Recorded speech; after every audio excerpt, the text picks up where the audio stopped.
Est-ce que vous vous souvenez du Fyre Festival, cet échec commercial retentissant de ce bad buzz sur les réseaux sociaux qui remonte à mai 2017? Netflix en a fait un documentaire d'1h30 que je vous conseille d'aller voir et qui sera bien plus fourni et développé que ma modeste vidéo. Pour vous resituer un peu le contexte pour ceux qui ne le connaîtraient pas, le Fyre Festival, ça aurait dû être le plus gros festival de musique du monde qui aurait même pu faire de l'ombre à Coachella. Cette idée, elle était portée par le rappeur Ja Rule et par Billy McFarland.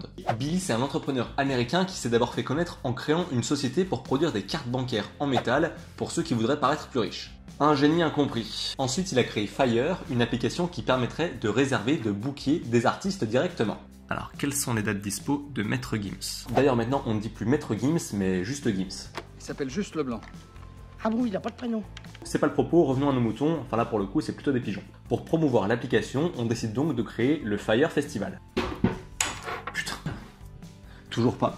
Oh, ces cheveux qui rentrent pas dans le cadre là. Pour cette première édition, ils ont vu les choses en grand, en très grand, en beaucoup trop grand, de manière totalement démesurée. Ils ont tourné un clip sur l'île de Pablo Escobar, qui d'ailleurs devrait accueillir l'événement. Ils avaient invité les plus grands top modèles et influenceurs pour cette vidéo.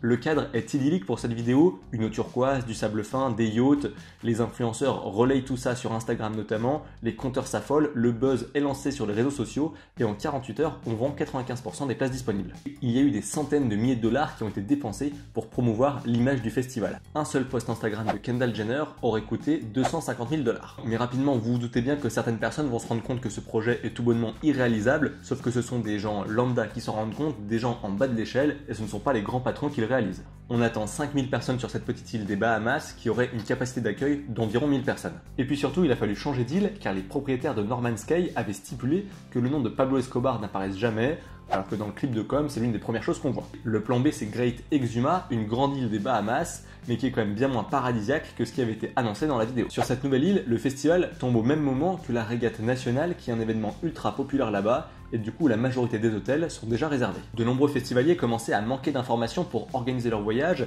les mauvais commentaires pleuvaient sur les réseaux sociaux et ils étaient automatiquement supprimés par les community managers pour ne pas nuire à la réputation de l'événement.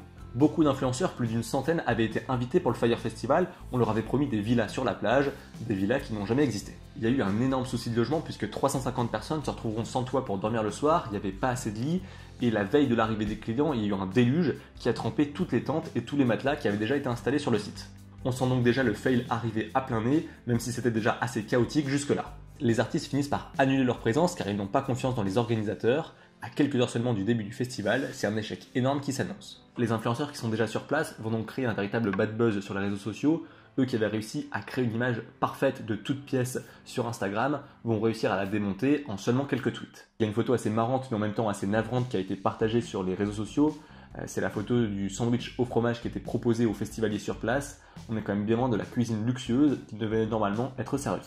Et si pour certains ce n'était toujours pas suffisant, les festivaliers n'ont pas pu repartir et quitter cet enfer, ils ont été bloqués à l'aéroport où ils ont passé la nuit sans nourriture et sans eau. D'ailleurs, en parlant d'eau, Billy avait supplié un de ses conseillers, Andy King, d'aller tailler une pipe à un douanier pour récupérer des conteneurs d'eau qui étaient destinés aux festivaliers et qu'ils ne pouvaient plus payer. Payer en nature pour du liquide, on aura tout vu. Et le petit jeu de mots, Billy a disparu en laissant derrière lui un arriéré de 30 millions de dollars. Il n'a pas payé les travailleurs locaux qui avaient mis en place les installations sur le site du festival. Qui se souvient de Billy Dimension? Moi j'avais le single quand j'étais petit.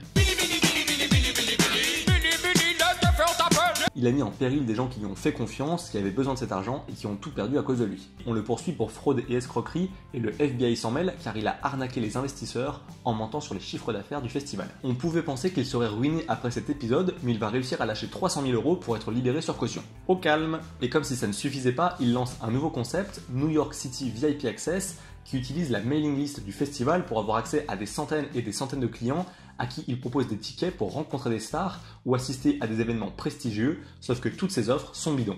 Le but c'était une nouvelle fois d'arnaquer les gens et de leur soutirer de l'argent. On est quand même parti d'un entrepreneur qui avait créé une carte bancaire un peu bling bling et une application pour booker des artistes, à un arnaqueur, un fraudeur maladif. On en a fini avec cette vidéo, je vous conseille une nouvelle fois d'aller voir le documentaire de Netflix sur le Fyre Festival, ça dure 1h30 mais vous ne voyez pas le temps passer, tellement c'est édifiant, c'est presque une sorte de thriller, tellement il y a de rebondissements et de révélations. Vous pouvez aussi vous abonner en cliquant par ici, me rejoindre sur Facebook et sur Twitter, les liens sont dans la barre d'infos.